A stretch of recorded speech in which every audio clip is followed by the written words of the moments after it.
श्रीमद् भागवत महापुराण पंचम स्कंद 11वां अध्याय। राजा रहुगण को भरत जी का उपदेश। जड़ भरत ने कहा, राजन, तुम अज्ञानी होने पर भी पंडितों के समान ऊपर ऊपर की तर्क वितर्क युक्त बात कह रहे हो, इसलिए श्रेष्ठ ज्ञानियों में तुम्हारी गणना नहीं हो सकती। तत्वज्ञानी पुरुष इस अविचार सिद्ध स्वामी सेवक आदि व्यवहार को तत्व विचार के समय सत्य रूप से स्वीकार नहीं करते। लौकिक व्यवहार के समान ही वैदिक व्यवहार भी सत्य नहीं है, क्योंकि वेद वाक्य भी अधिकतर गृहस्थ जनोचित यज्ञ विधि के विस्तार में ही व्यस्त है। राग द्वेष आदि दोषों से रहित विशुद्ध तत्व ज्ञान की पूरी अभिव्यक्ति प्रायः उनमें भी नहीं हुई है, जिसे गृहस्थोचित यज्ञ आदि कर्मों से प्राप्त होने वाला स्वर्ग आदि सुख स्वप्न के समान है ही नहीं जान पड़ता। उसे तत्व ज्ञान कराने में साक्षात उपनिषद वाक्य भी समर्थ नहीं है। जब तक मनुष्य का मन सत्व रज अथवा तमोगुण के वशीभूत रहता है, तब तक वह बिना किसी अंकुश के उसकी ज्ञानेंद्रिय और कर्मेंद्रियों से शुभाशुभ कर्म कराता रहता है। यह मन वासनामय विषयासक्त गुणों से प्रेरित विकारी और भूत इंद्रिय रूप 16 कलाओं में मुख्य है। यही भिन्न भिन्न नामों से देवता और मनुष्य आदि रूप धारण करके शरीर रूप उपाधियों के भेद से जीव की उत्तमता और अधमता का कारण होता है। यह मायामय मन संसार चक्र में छलने वाला है।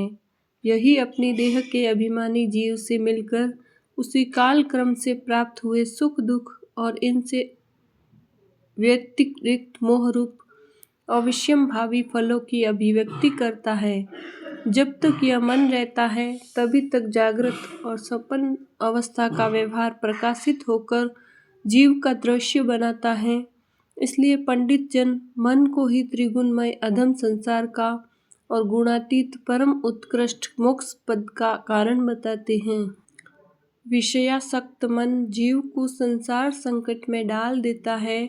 विषयहीन होने पर वही उसे शांतिमय मोक्ष पद प्राप्त करा देता है। जिस प्रकार घी से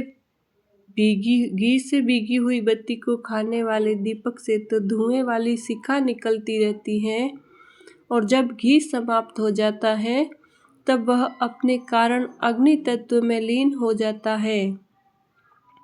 उसी प्रकार विषय और कर्मों में आसक्त हुआ मन तरह तरह की वृत्तियों का आश्रय लिए रहता है, और इनसे मुक्त होने पर वह अपने तत्व में लीन हो जाता है।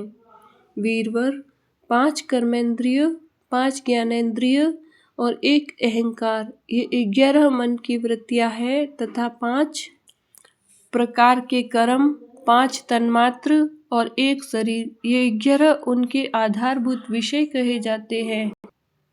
गंध, रूप, स्पर्श, रस और शब्द, ये 5 ज्ञानेंद्रियों के विषय हैं। मल त्याग, संभोग, गमन, भाषण और लेना देना आदि व्यापार, ये 5 कर्मेंद्रियों के विषय हैं। तथा शरीर को यह मेरा है इस प्रकार स्वीकार करना अहंकार का विषय है। कुछ लोग अहंकार को मन की 12वीं वृत्ति और उसके आश्रय शरीर को 12वां विषय मानते हैं। ये मन की 11 वृत्तियां द्रव्य, विषय, स्वभाव, आशय, संस्कार, कर्म और काल के द्वारा सैकड़ों, हजारों और करोड़ों भेदों में परिणत हो जाती है, किंतु इनकी सत्ता क्षेत्रज्ञ आत्मा की सत्ता से ही है, स्वतः या परस्पर मिलकर नहीं है।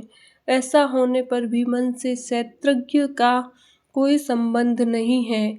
यह तो जीव की ही माया निर्मित उपाधि है।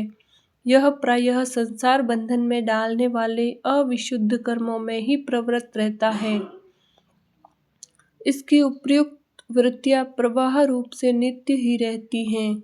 जागृत और स्वप्न के समय वे प्रकट हो जाती है और सुषुप्ति में छिप जाती हैं।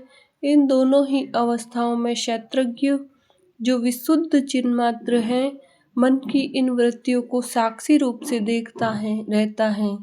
यह क्षेत्रज्ञ परमात्मा सर्वव्यापक जगत का आदि कारण, परिपूर्ण, अपरोक्ष, स्वयं प्रकाश, अजन्मा, ब्रह्मा आदि भी नियंता और अपने अधीन रहने वाली माया के द्वारा सबके अंतःकरणों में रहकर जीवों को प्रेरित करने वाला समस्त भूतों का आश्रय रूप भगवान वासुदेव हैं। जिस प्रकार वायु संपूर्ण स्थावर जंगम प्राणियों में प्राण रूप से प्रविष्ट होकर उन्हें प्रेरित करती है, उसी प्रकार वह परमेश्वर भगवान वासुदेव सार्वसाक्षी आत्मस्वरूप से इस संपूर्ण प्रपंच से में ओतप्रोत है।